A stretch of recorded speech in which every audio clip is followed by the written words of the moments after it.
Hey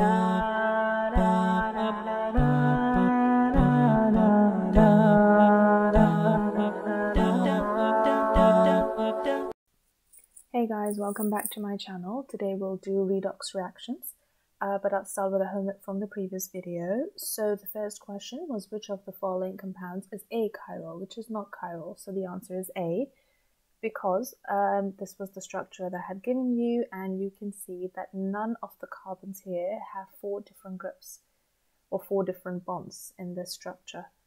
The second question was short tautomerism. So we had the keto form, and we had to change it to the enol form.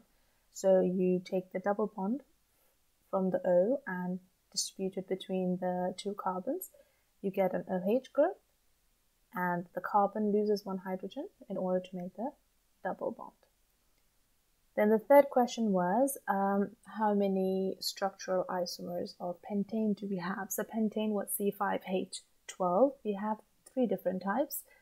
This is the first one, which is a straight line. The second one had 1 methyl group, 1 side chain, and the third one has 2 side chains. It looks like a plus sign. Starting with today's topic, but first we'll define a few terms. So valence or valency, it is the number of bonds which is formed by an atom and a molecule.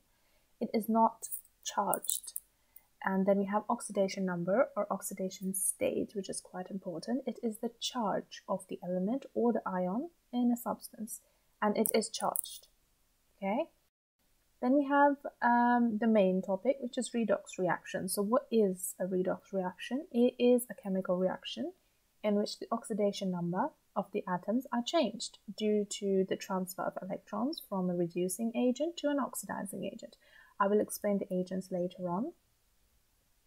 So redox, the name itself, you can split it after the red. So red stands for reduction, and ox stands for oxidation. So oxidation is the loss of electrons or the gain of oxygen.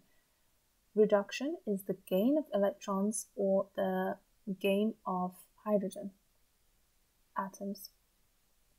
So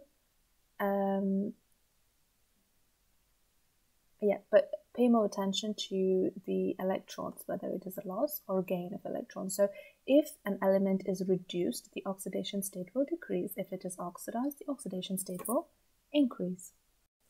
There is a reaction which is called disproportionation reaction. This is a special kind of redox reaction where a single species is both oxidized and reduced at the same time.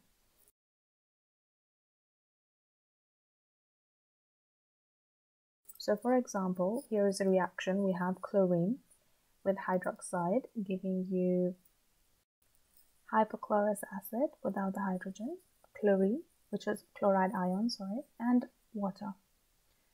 So here, let's try to work out the oxidation states of these elements in the reaction. Chlorine is an element in its natural form. Whenever you find an element in its natural form, it is going to be 0. It is not going to have any charge. So it's 0. Then hydroxide is -1, but oxygen is -2, hydrogen is +1.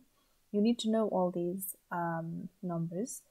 Then chlorine here, in this, naturally chlorine is -1, but in this compound it is going to be +1 because oxygen is a given, it's -2, and the whole charge is -1. So only +1 and -2 will give you a whole charge of -1. So here you can see that chlorine from 0 has gone to +1 and gone to -1 in the reaction side. So the same single species, which is chlorine in this reaction, is both oxidized to +1 from 0 and reduced to -1 from 0 at the same time. Now let's speak about the agents. So we have 2 types of agents. One is the oxidizing agent and one is the reducing agent. The oxidizing agent gets reduced and the reducing agent gets oxidized. So you know that an oxidizing agent will oxidize something else, right? And a reducing will reduce something else. Now, when you have a strong oxidizing agent, in the same reaction, the reducing agent is going to be weak, and vice versa. Now let's do an equation. So you have a standard electrode potential, which is denoted as E with a circle on the top, and this is under standard conditions, right? So you need to find, in such a topic, the question is going to be, what is the electrode potential of this element, right? So for this you have the Nernst equation, which is the electrode potential is equal to the standard electrode potential plus RT over NF, natural logarithm of the oxidized element over the reduced element. So now let's label this, the ones that I've missed out. So R is the universal gas law, which is constant. Temperature is, T is temperature in Kelvin, which is also constant under standard conditions. N is the number of moles of electrons that are transferred. F is Faraday's constant, which is also constant. So this is the actual Nernst equation, but since R, T and F are constant, we can find out the value of these, and then the new equation becomes E is equal to standard potential plus 0.059 over N logarithm of oxidized over reduced. Then you have something called the EMF, or electromotive force, or you can also say it as the electrode potential. So this, for a reaction, when you have two different elements with two different electrode potentials, then you can say the EMF of the whole reaction is equal to the electrode potential of the reduced element minus the electrode potential of the oxidized element, and then you're going to get the final electrode potential of the reaction. Now we have something called half equations. These are oxidation half equations and reduction half equations, where you will write the oxidation state of the element and how many electrons it has lost or gained.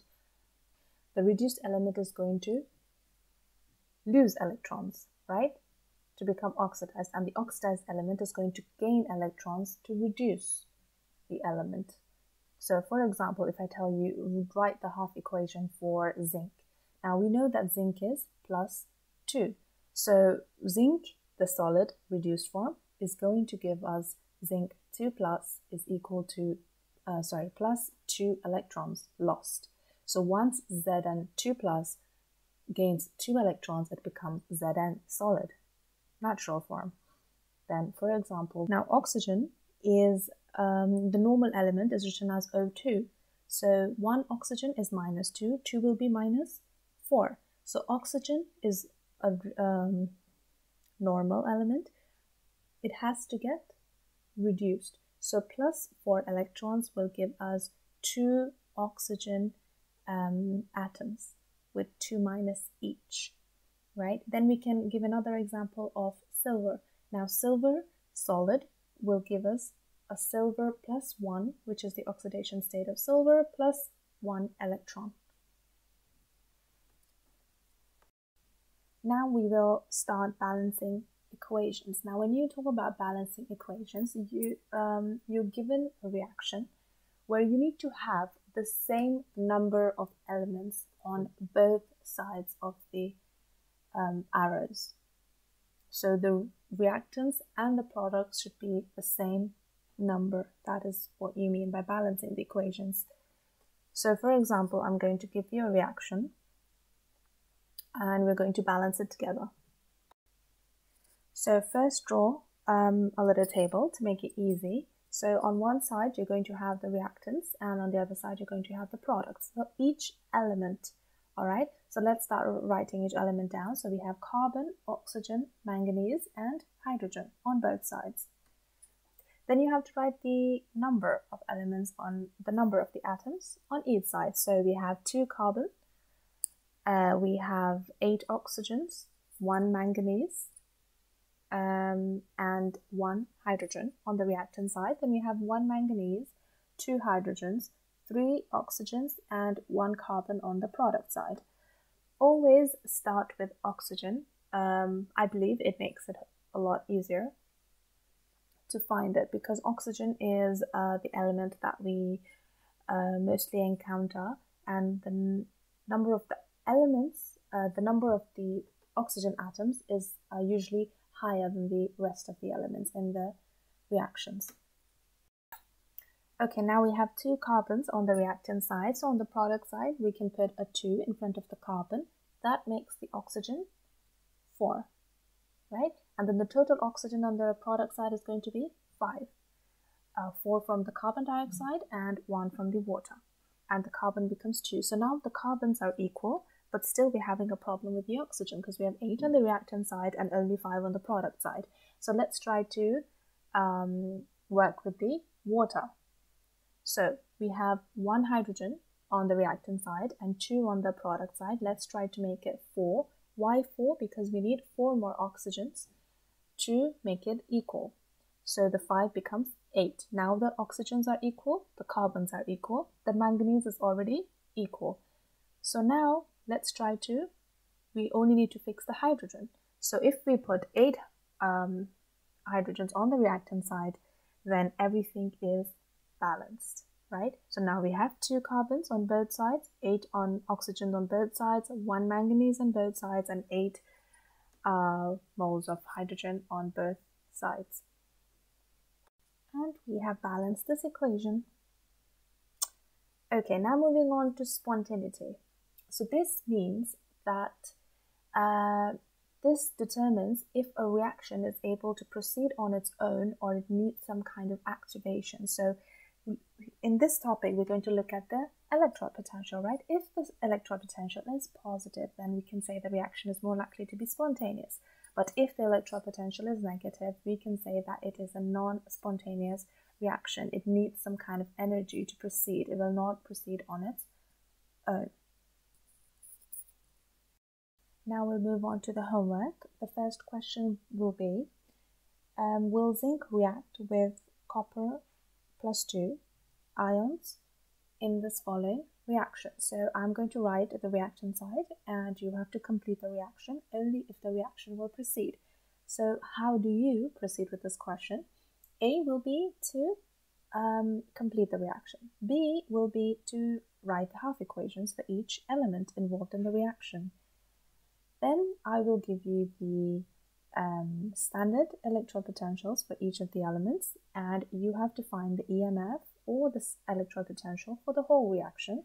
And depending on whether it is positive or negative, you will tell me if this reaction is going to proceed or not. If it proceeds, it means it's going to be spontaneous. If it doesn't proceed, it is not spontaneous. The second question will be to balance this equation. That is A. B will be, you have to state the oxidizing agent. C, you have to state the reducing agent. D, you have to tell me which element has been oxidized. And E will be, tell me which element has been reduced. And this will be enough for today. I will see you in my next video. Bye.